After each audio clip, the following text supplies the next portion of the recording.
Hi, welcome back to my channel. If this is your first time tuning in, my name is Cayatanita, but you're more than welcome to go ahead and call me Kaya for short until you go ahead and get the name down. If you haven't had an opportunity to go ahead and get to know me, on one of my previous videos, I was kind enough to add it here above here for you, so go ahead and check out that video when you have time to do so. Just to give you just a little bit brief information about myself, I'm a San Francisco-based flight attendant. I'm actually a cardiovascular disease, breast cancer thriver, and I'm currently not flying at this time, as you can tell, because I'm taking a break for treatments, but I will do so hopefully sometime this summer. On today's video, this is actually a second part video to the double mastectomy surgery video. The reason why I chose to do a two-part video was because there's actually some aftercare you have to kind of look forward to, and just wanted to give you some insight on what to do. So what to expect: you'll have drain management, you'll have doctors to deal with, you have to worry about your fills, you'll have compression to look forward to, and trying to get some assistance. So what are drains? I decided to go ahead and insert a photo here for you so you'll be able to have an idea of what to expect. But they were, gosh, my little nickname for those things were my little tea lights, my little light bulbs. They were quite annoying. They weren't painful by no means. They were just, if you were to accidentally tug on them, they will give you like an awkward sensation. So try not to tug on them because you're not going to like it by no means. The purpose of the drains is to basically drain out the excess fluid from your chest after having the double mastectomy surgery. Usually I just call it DM at this point, but that's what it's usually typically for. So before you even get discharged from the hospital, you're going to be informed by your doctor or your nurse in regards to how to properly take care of your drains. So they will actually send you home with cleaning solution, a syringe, and measuring cups, and give you some information on how to properly empty out the drain fluid and how to track your drains. The reason why they want you to go ahead and track your drain fluid is because that basically determines when they're going to do drain removal. Sometimes, typically, the drain removal is up to, you should probably, let's say, a week, maybe a couple more days after that, but me personally, my drains were in there entirely way too long. I had them in for 18 days, and when you're approaching that long, it kind of leads into infection. And I was just very stubborn, and I was not resting enough, but that's just a totally different subject. But anyhow, but the reason, so that's the reason why you're going to be doing that, is just draining out that excess fluid from your chest, basically.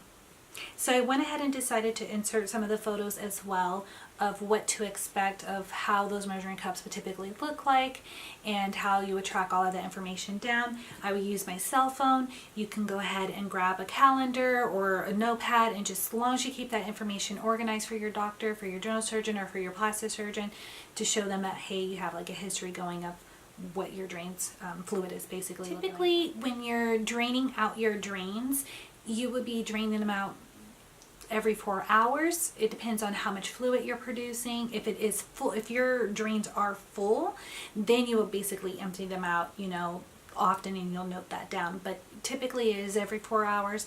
If your doctor says every 24 hours, whatever your doctor basically says, go ahead and follow. I know mine at one point was every 4 hours, and then it was every 24 hours. So when you're meeting with your doctors, you'll be meeting with typically your general surgeon or your plastic surgeon as well, maybe probably all within the same visit, because they'll probably want to go ahead and status with you in regards to what happened during surgery.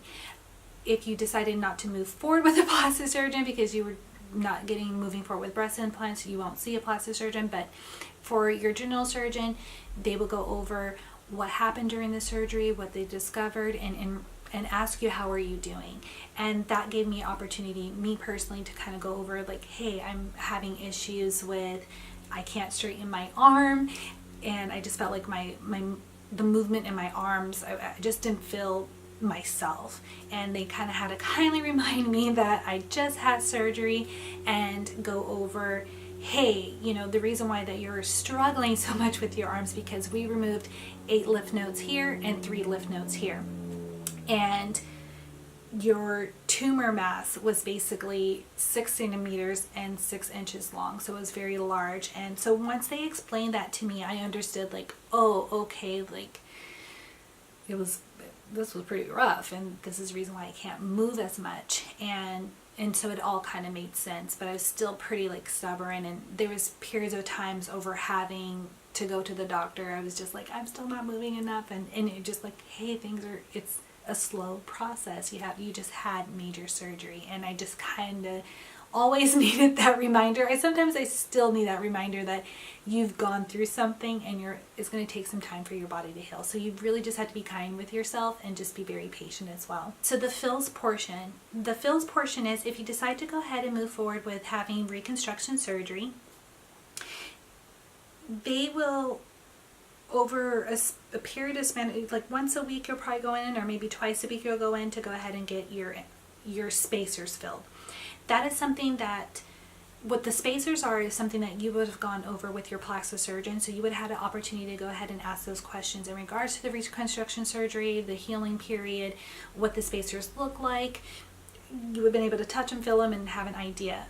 Now that they're inside me, from what I was feeling from my initial visit, when I got undiagnosed beforehand, they feel completely different to me. They feel like plastic when I'm rubbing up against them, and there's two parts of like the chest area where they're nice and hard, and that's where it's typically where when you're going in for a fill and they kind of take the little doodad and it measures up, and you're like, line it up, and you're like, okay, that's where we're inserting the needle.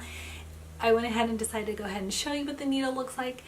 It is not painful, because from your shoulders down to your ribs, you cannot feel anything. So when they're poking you and they're filling you with the saline to go ahead and expand your chest, you don't feel anything at all. It's just very awkward. You can almost feel like you can hear the water kind of just slushing through your chest, and things are just moving around, but you inside, but you're like, I really just don't have that much sensation to kind of be like, is this painful? I have slight discomfort when I am sleeping. Now that I'm resting in my bed, I'm a belly. I like to lay on my belly. I really love sleeping on my stomach so much, and at this time I kind of can't, because it's very awkward, and I try to slide my arm like up this way to like try to lay on the side of my belly, but they get in the way. So it's just very different. So it's not painful by no means. There's just like some slight discomfort because they are a little hard. I know once I have my reconstruction surgery, hopefully, I'm hoping that it'll be a lot more softer and more comfortable, and they move a little bit more. Right now they're just so stiff and just firm and not just my natural boobie. So compression. I'm actually going to go ahead and leave a link below where you can be able to go ahead and find some really good wraps, compression bras, bodysuits. The reason why I did not want to go ahead and discuss compression bras in that prepare process video, if you haven't had an opportunity to go ahead and view that video, put it up here for you to go ahead and check that out. But the reason why I did not discuss that in that video to go ahead and purchase things prior was because when you're coming out of surgery, your body is so swollen.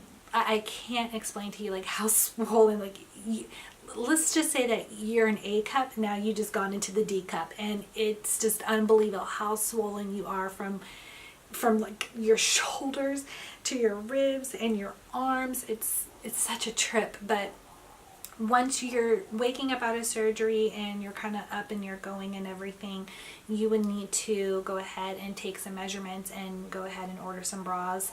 And you could probably be able to find some inexpensive ones on Amazon, but I will link a link below where you can go ahead and purchase those things from a really great website. So you'll be grateful, trust me, because you really want some really great compression for yourself. In regards to having some assistance, if you have that many, you may probably end up having more lymph nodes removed more than I did, and maybe probably be able to go ahead and move a lot more than I did.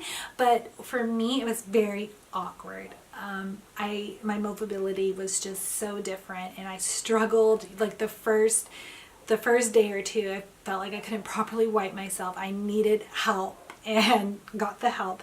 But I can't stress enough, it would be nice if you can get some assistance and someone be able to go ahead and assist you with the cooking and the cleaning and pulling things down.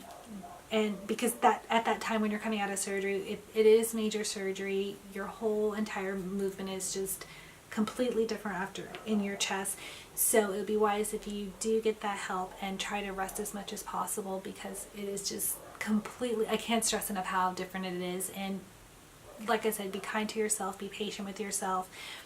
I know that, you know, me personally, I wanted to go ahead and grab for everything and do everything and feeling independent and just, you know, not depend on anyone, but it was not good. And, you know, and now I'm having to kind of pay the price because I had to go to physical therapy.